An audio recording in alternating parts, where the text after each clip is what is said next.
Masamune Makabe, un jeune homme autrefois naïf et faible avec une apparence disgracieuse, déploie de grands efforts pour améliorer son apparence. Désormais beau, brillant et fort mais narcissique, Masamune pense que le monde appartient aux beaux gosses. Son objectif c'est de se venger d'une fille du nom d'Aki Adagaki. En classe, Masamune fait un rêve dans lequel il se souvient d'Aki, la fille qu'il avait rejetée après lui avoir avoué ses sentiments. En même temps, il est réveillé par Tai, la déléguée de classe, qui trouve qu'il s'est bien intégré à la classe vu la façon dont il est détendu. Pendant qu'ils continuaient de discuter, Aki fait irruption dans leur classe et demande où se trouve Ashio Tanabe. Aki prend Masamune par la cravate et lui demande de répondre. Alors que Masamune essaie de lui répondre, un garçon au fond de la classe lève la main et dit que c'est lui. Alors Aki se tourne vers lui et commence à lire sa lettre qu'il lui avait laissée auparavant à haute voix devant tous ses camarades. Ensuite elle déchire la lettre et lui donne aussi un surnom. Après qu'elle est repartie, Masamune demande à ses camarades c'est quoi le problème de cette fille. Kyojuro dit qu'elle a les meilleures notes de tous les premières et contrairement à lui elle n'a pas son caractère. Elle a horreur des mecs et donne un surnom sur mesure à tous ceux qui l'ont déclaré leur flamme. Et ça lui a même valu le titre de la princesse cruelle. Mais lorsque Masamune, qui ignorait son nom, apprend qu'elle s'appelle Aki Adagaki de la famille Adagaki, il s'est figé et commence à trembler. Déterminé à mettre son plan en œuvre, Masamune commence à épier Aki et sa bande en cachette. Il a même demandé à Kyojuro de lui fournir des renseignements sur Aki comme ses passe-temps, ses habitudes ou autres. Mais ce dernier dit qu'il ne sait rien de lui mais avait attendu dire qu'elle aime manger seule le midi et personne ne sait où elle va d'ailleurs. En même temps, Aki quitte ses amis qui la souhaitent un bon appétit. Masamune, qui continue de l'épier en cachette, trouve qu'il y a anguille sous roche et qu'il doit aller vérifier ça. Mais Kyojuro lui conseille d'éviter de se faire trop remarquer. Toutefois, comme il a passé du temps à frimer devant Kyojuro, il perd Aki de vue. Alors qu'il était sur le point d'abandonner, il voit Yoshino Kwawe. Alors il le prend en filature jusqu'au local de sport où il la voit en train de guetter le chemin. Ce que Masamune trouve encore plus louche. Lorsqu'il essaie de voir dans la pièce, il voit Aki avec une boîte en métal. Alors qu'il se demande ce qui pourrait être dedans, Masamune voit une araignée. Pris de peur, il fonce dans la salle sans crier gare. Avec un air ridicule, Masamune s'excuse et dit qu'il n'avait pas l'intention de leur espionner. Et ajoute qu'il a vu Yoshino entrer alors il avait cru qu'elle s'était perdue. Ensuite Aki le demande d'aller voir ailleurs car il le gêne. Masamune dit qu'il ne faisait que passer, et le rassure que c'est pas un drame de manger beaucoup. Mais lorsqu'il continue de parler, le ventre de celle-ci commence à gargouiller encore après avoir mangé autant. Gênée, elle dit que c'est pas sa faute si elle mange beaucoup. Alors qu'elle continue de justifier sa voracité, Masamune, qui était satisfait de la scène, dit qu'il doit partir car il a quelque chose à faire. Mais lorsqu'il était sur le point de partir, Aki lui demande son nom. Après que ce dernier lui répond, elle dit que s'il en parle à qui que ce soit, elle va le buter. Mais Masamune pense qu'il a maintenant un atout dans la manche. Et depuis cette histoire, Aki ne fait que harceler Masamune. Un jour après les cours, sur le chemin de retour, elle demande à Yoshino d'aller lui acheter n'importe quoi vu qu'elle meurt de faim. Pendant qu'elle était seule, Ashio Tanabe, le garçon qu'elle avait ridiculisé auparavant, se rapproche d'elle. Aki, qui voulait prendre encore ses grands airs, se fait attaquer par Tanabe qui était complètement furieux contre elle. Lorsqu'il était sur le point de couper ses cheveux pour la ridiculiser, Masamune lui vient en aide et dit qu'il était sûr qu'à force d'être impitoyable, elle retournera même ses admirateurs contre elle-même. Mais lorsque Tanabe remarque que Masamune saigne, il prit peur et prend son jambe à son cou. Masamune, avec un air cool, dit que si c'est pour la protéger, il est prêt à supporter toutes les douleurs du monde. Mais pendant ce temps, Masamune, qui avait un mal de chien, dit qu'il a envie de pleurer mais il ne peut pas hurler sinon elle va comprendre. Mais sérieusement, il pense qu'avec ça, elle va arrêter de l'harceler. Non seulement il connaît son petit secret mais en plus il l'a tiré d'un très mauvais pas. Alors pour rajouter une couche, Masamune prend un air romantique et lui demande de ne pas faire cette tête. Et ajoute que son sourire est bien plus ravissante que ses larmes. Laissant Aki dans tous ses états. Pendant ce temps, Masamune dit qu'il la déteste comme on l'a jamais détestée et va goûter à sa vengeance. Il fera tout pour qu'elle tombe amoureuse de lui mais au tout dernier moment, lorsqu'elle n'aurait Dieu que pour lui, il va lui révéler son identité et l'abandonnera comme elle l'a fait avec lui. Le lendemain matin, Tanabe lui présente ses excuses mais il dit que c'est rien. Ce jour-là, il reçoit une lettre dans laquelle est juste écrit son ancien surnom, Porcelet. Masamune, qui croit qu'il s'est fait griller, n'en croyait pas ses yeux. Pendant la pause déjeuner, Masamune pense que s'il tarde trop, son identité pourrait être dévoilée à Aki et là il pourrait dire adieu à sa revanche, lui qui a tout fait pour être adopté par son grand-père pour changer de nom de famille. Toutes ces 8 années d'entraînement jour et nuit vont tomber à l'eau. Juste après, il voit Yoshino qui essaie d'acheter de la nourriture pour Aki mais comme il y a beaucoup de monde, il n'y arrive pas alors elle demande à Masamune de l'aider. Après avoir ramené tout ce qu'elle voulait acheter, il lui propose son aide pour les porter. Il pense que si c'est Aki qui lui écrit cette lettre, il le saura une fois devant elle. Masamune profite de l'occasion pour s'approcher d'elle. Aki lui demande ce qu'il fait encore ici. Il dit qu'il était venu lui dire bonjour et voir comment elle a tenu le coup après ce qui était passé. Mais elle réplique que c'est lui qui devrait lui dire comment il va après avoir été blessé. Masamune dit que ça pique encore un peu mais ça va. En même temps, il se dit que ça fait un mal de chien. Aki dit qu'elle n'avait pas l'intention de le mêler à cette histoire. Ce qui fait plaisir à Masamune qui pense que bientôt elle n'aura plus d'amour propre. Et d'ici peu il aurait l'ascendant psychologique sur elle. Alors Masamune l'arrête de la liste des suspects vu sa réaction mais ne sait pas toujours qui a écrit cette lettre. Ensuite Yoshino qui était revenu, lui offre aussi à boire. Ce qui touche beaucoup Masamune. Aki dit que si elle agit de la sorte c'est pas par gentillesse. C'est juste qu'elle se laisse marcher sur le pied. Masamune dit que lui aussi n'agit pas toujours par gentillesse. Aki lui demande de quoi il sous-entend. Il dit qu'à l'avenir il aimerait qu'elle se repose un peu sur lui. Ensuite il pense qu'après ce qui vient de se passer, c'est sûr que ça va lui faire de l'effet. Et ajoute qu'il savait que c'était une bonne idée d'avoir emprunté des mangas pour filles à sa sœur. Ce soir en rentrant Masamune était fier et pense que la prochaine étape c'est d'avoir le numéro d'Aki.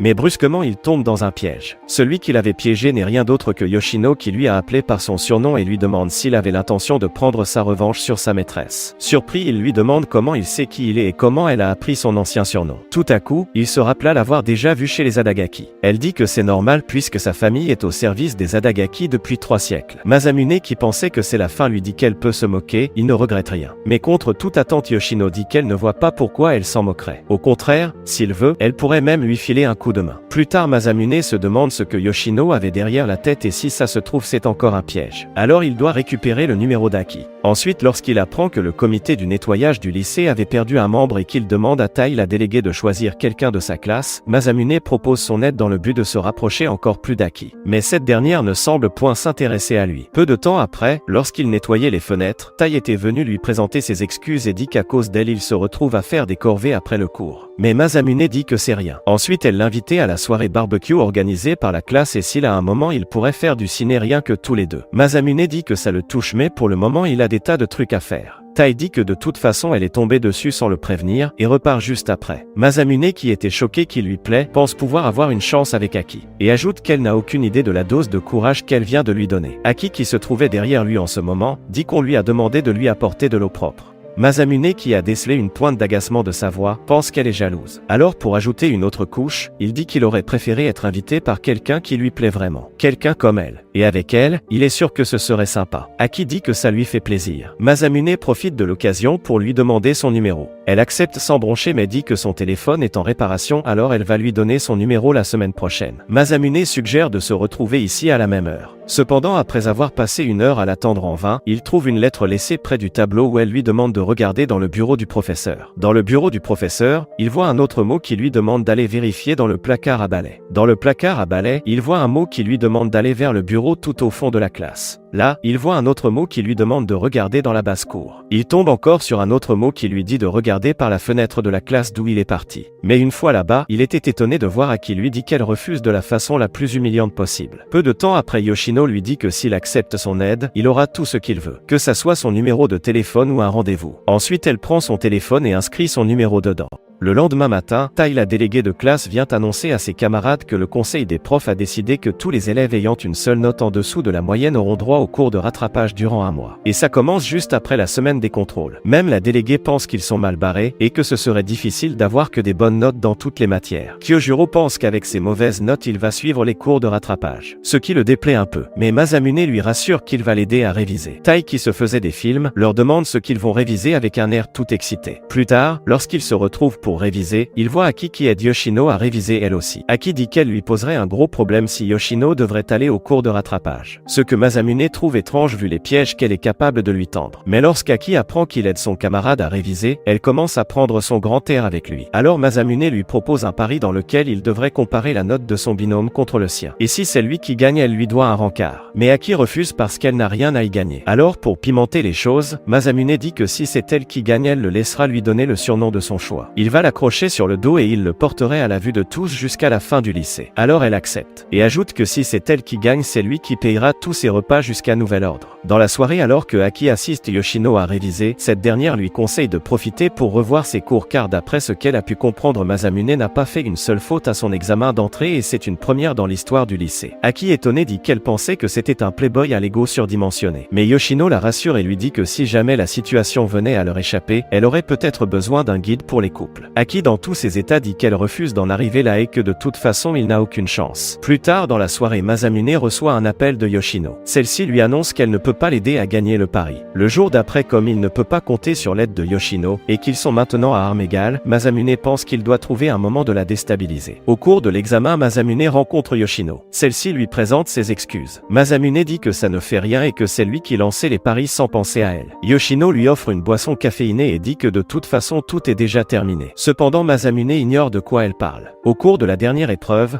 Masamune était subitement pris par un mal de ventre. Alors il croit que c'est Yoshino qui l'a piégé en mettant de laxatif dans la boisson caféine. Furieux, après l'épreuve, il se rend directement dans la classe d'Aki. Là-bas il apprend qu'elle n'est pas venue au cours aujourd'hui à cause d'une fièvre, donc elle se repose chez elle. Ce qui surprend Masamune. Alors il comprend ce qu'elle voulait dire ce midi. En même temps, il reçoit un message de sa sœur qui lui annonce que les œufs utilisés par leur mère n'étaient pas frais. Plus tard, lorsqu'il se rend au cours de rattrapage, il voit Aki, elle aussi, était venue suivre les cours. Après quelques jours, comme promis, Aki et Masamune se retrouvent en tête à tête pour un rendez-vous. Aki portait un costume de Magical Girl, ce que Masamune trouve étrange. Aki, dans son ignorance, dit que pour le premier rendez-vous, afin de briser la glace, il faut porter un costume. Ce qui laisse Masamune sans voix. Alors il appelle Yoshino qui avait organisé leur rendez-vous pour lui poser la question. Elle dit qu'une vengeance se prépare. Avec un peu de temps, tout ce qu'il veut sera à sa portée. Mais lorsque Masamune voit qu'elle veut retourner leur relation contre elle, il trouve que c'est machiavélique. Alors il lui demande pourquoi elle va aussi loin pour l'aider. Elle dit juste de retourner vers elle, sinon elle se doutera de quelque chose. En allant au ciné, Masamune était choquée de voir qu'elle avait réservé la salle entière pour eux. Après il s'assoit à ses côtés. Elle lui demande d'aller s'asseoir plus loin. Mais lorsqu'il s'exécute, elle dit que c'est encore trop loin. Ce qu'il trouve agaçant à la fin. Après avoir regardé un film d'horreur, Aki, qui était morte de trouille, était complètement paralysée sur sa chaise et ne pouvait pas se lever. Juste après, ils sont allés dans un restaurant pour manger. Et comme toujours, elle ne s'est pas gênée de manger autant de nourriture. Masamune pense qu'elle a beaucoup changé. Avant, elle n'accepterait même pas de manger dans un restaurant pas très cher en plein milieu d'un centre commercial. Masamune dit qu'avant, il est presque sûr qu'elle ne mangeait pas autant. Elle dit que tout a commencé après une expérience douloureuse. Mais lorsqu'il lui demande ce qui s'était passé, une fille s'est rapprochée d'eux et demande à Aki pourquoi elle est habillée bizarrement et pourquoi mangeait-elle autant. Aki essaie de lui expliquer mais en vain. C'est là, après avoir quitté le restaurant, Masamune lui dit qu'au fait elle s'est trompée sur le tenue. Déçue d'avoir passé tout ce temps dans l'ignorance, elle suggère d'aller à un boutique de vêtements pour acheter tenue plus chic. Dans le cabinet de rechange, elle s'explose en larmes pour s'étaper la honte. Inquiet, Masamune accourt aussitôt pour voir si tout allait bien. Aki, qui était ébahi qu'il le regarde à moitié nu, lui donne un coup en plein visage laissant Masamune inconscient. Plus tard, il se réveille sur ses jambes. Après que celle-ci remarque qu'il s'est réveillé, elle le quitte même sans lui demander de se relever. Mais avant qu'elle ne parte, il lui présente ses excuses pour l'avoir vu dans cet état. Juste après, il appelle Yoshino pour le remercier pour tous ses plans. Celle-ci dit qu'elle fait tout ça pour que sa maîtresse se remette un peu en question. Le jour d'après, Aki demande à Yoshino de ne plus lui fournir des informations aussi fausses. Pendant le cours de rattrapage, avec un air fier, Masamune ne fait que regarder Aki, ce qui la met mal à l'aise. Alors elle lui demande de prêter attention en cours. Masamune dit qu'il n'a Dieu que pour elle, ce que Aki trouve dégoûtant. Ce jour après le cours de rattrapage, comme il pleuvait, Masamune prête son parapluie à Aki et dit que s'il imaginait que la pluie et ses larmes, alors cela ne le dérange pas, ce que Aki trouve encore plus louche. Mais Masamune lui laisse son parapluie et part. Quelque temps après, Yoshino lui conseille de prendre ses distances. La prochaine fois qu'il le verra, qu'il soit le plus froid et distant possible. Ainsi en cours, lorsque Masamune voit Aki, il voulait le saluer premièrement mais se rappelle de ce que Yoshino lui avait dit. Alors lorsqu'Aki a essayé de lui rendre son parapluie, il l'ignore complètement, ce qui l'étonne. En classe aussi, elle a essayé de remettre le parapluie à Masamune, mais ce dernier l'ignore encore complètement. Mais le plus surprenant, c'est qu'il change de place alors que d'habitude il s'assoit près d'Aki pendant le cours de rattrapage. Plus tard, ils se croisent dans la cour de l'école. Masamune, sous son air fier, pense qu'elle doit lui manquer et que maintenant il occupera toutes ses pensées. Mais en le voyant, Aki rebrousse chemin. Masamune, choqué par sa réaction inverse, il voulait lui rappeler. Yoshino, avec son regard, le lui déconseille. Alors Masamune continue de garder ses distances même si ça lui fait de la peine. Un jour, Aki, qui était complètement en rogne, veut qu'ils aient une discussion ensemble. Aki, complètement furieux, lui demande ce qu'il lui veut à la fin et espère qu'il a une bonne explication. Ensuite, elle lui demande pourquoi il s'est mis à l'ignorer tout d'un coup. Comment elle devrait le prendre et qu'est-ce qu'elle doit faire. Ce qui ôte complètement les mots de la bouche de Masamune, qui était choqué de voir cette expression sur son visage. Ensuite, il lui dit que s'il l'a ignoré tous ces derniers temps, c'est parce qu'il espère qu'elle vienne le trouver. Aki, un peu secoué, dit qu'il est horrible et lui demande pourquoi il lui a fait ça. Il dit que c'est parce qu'elle lui plaît. Alors Aki lui demande ce qui lui plaît vraiment chez elle. Masamune, qui n'avait jamais réfléchi à la question, lui dit que tout lui plaît chez elle. Aki lui demande ce que ça veut dire. Il dit qu'absolument tout lui plaît chez elle et qu'elle est parfaite. Ensuite, il prend congé d'elle. Masamune, qui avait pris la fuite, appelle Yoshino pour lui demander de l'aide. Cette dernière lui demande pourquoi il ne s'est pas préparé pour une question aussi cliché. Mais Masamune lui demande de trouver quelque chose qui pourrait l'aider. Le lendemain, lorsque Masamune était sur le point de lui laisser une lettre dans son casier, Aki le surprend et lui demande ce qu'il a l'intention de faire. Il dit qu'il a écrit dans cette lettre tout ce qui lui plaît chez elle. Mais contre toute attente, Aki jette la lettre dans la poubelle. Aki dit qu'il voit clair dans son jeu et ajoute qu'elle le déteste. Ensuite, elle est partie en courant, ce que Masamune n'arrive toujours pas à comprendre. Yoshino pense qu'il a compris la situation et lui demande de la laisser s'en occuper. Au même moment, Aki qui avait séché les cours était complètement dans tous ses états dans un parc d'attractions. Elle dit que tout ça c'est de sa faute. Elle qui avait vu Masamune et Yoshino ensemble, ne comprend pas pourquoi il essaie toujours de sortir avec lui. Par après, Yoshino la rejoint dans le parc. Aki lui demande pourquoi elle ne lui a rien dit pour elle et Masamune. Elle dit qu'il avait besoin de quelqu'un à qui parler, et que des fois il leur arrive même d'envoyer des messages. Alors elle demande à Aki si ça la rend triste, mais elle dit que c'est qu'un gros nul et narcissique. Yoshino lui demande si elle est certaine et qu'en dit son cœur. Toutefois, Aki dit qu'elle refuse d'éprouver quoi que ce soit pour un homme ou à cause d'un garçon.